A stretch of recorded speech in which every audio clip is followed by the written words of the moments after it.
मेरे बच्चे, आज मैं तुम्हारी पार्वती माँ तुमसे कुछ पूछना चाहती हूँ, जिसके लिए आज मेरा यह संदेश तुम्हारे पास आया है। इसलिए मुझे तुम उन सारी बातों को बताना जो तुम्हारे जीवन में घटित होती है। जीवन में सबसे महत्वपूर्ण बात यह है कि हम खुश क्यों नहीं हैं। आज के इस कलयुग में लोग एक दूसरे से ईर्ष्या भाव रखते हैं और यदि कोई इंसान तरक्की करता है तो लोग उसे जलन की भावना से देखने लगते हैं। मैं जानती हूँ मेरे बच्चे कि तुम प्रार्थनाएं कर रहे हो अपने जीवन में चल रही सभी समस्याओं के लिए, और तुम्हारी हर पुकार मुझ तक पहुँच रही है जो तुम मुझे बताना चाहते हो। और मैं यह भी जानती हूँ कि तुम अपने मन की बातें मुझसे पूछ रहे हो कि तुम्हारी यह सभी समस्याएं कब दूर होंगी। मेरे सभी भक्त किसी न किसी समस्या से परेशान हैं। कोई पैसों को लेकर, तो कोई अपनी बीमारी को लेकर, कोई अपनी शादीशुदा ज़िंदगी को लेकर, तो कोई अपने माता पिता को लेकर, कोई अपने जीवन साथी को पाने के लिए, तो कोई अपने मनचाहा प्यार को हासिल करने के लिए। सब किसी न किसी वजह से परेशान हैं। परंतु मेरे बच्चे, तुम मेरी बातों को ध्यान से सुनो। तुम्हारे मन में चाहे जितने भी सवाल क्यों ना उठ खड़े हों, केवल एक चीज़ का ध्यान रखना कि अपने मन से सभी नकारात्मक बातों को निकाल दो, क्योंकि यही तुम्हारी सबसे बड़ी समस्या है।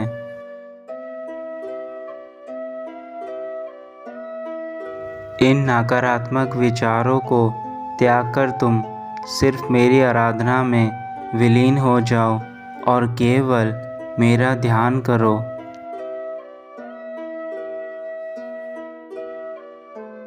पर मुझ पर पूरा भरोसा रखो, क्योंकि मैं ही देने वाली हूँ और मैं ही लेने वाली हूँ।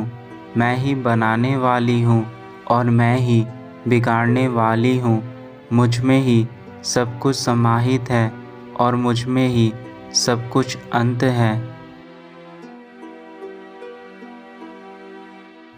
क्या तुम्हें पता है मेरे बच्चे, यह जो समस्याएं तुम्हारी ज़िंदगी में हैं, यह क्यों हैं? क्या तुमने कभी इस पर विचार किया है? यह समस्याएं तुम्हें बार बार क्यों मिल रही हैं? यह समस्याएं तुम्हारे जीवन में इसलिए हैं ताकि तुम खुद को मजबूत कर सको, खुद को परिस्थितियों के हिसाब से ढालना सीख सको। यदि तुम अपने जीवन में दुखों का अनुभव नहीं करोगे तो तुम्हारी ज़िंदगी में सुखों का कोई महत्व नहीं रह जाएगा। ये सुख दुख मेरे ही चक्र हैं। जिस प्रकार दिन के बाद रात आती है, उसी प्रकार दुख के बाद सुख और सुख के बाद दुख आता है। परंतु तुम्हें इन दुखों से घबराने की आवश्यकता नहीं है, क्योंकि तुम्हारी माता ने इन्हें केवल तुम्हें कुछ समय के लिए दिया है, ताकि तुम अपने द्वारा की गई सभी भूलों को सुधार सको और भविष्य में फिर कभी ऐसी गलतियां दोबारा ना करो। इसलिए तुम्हें यह दुख मिले हैं।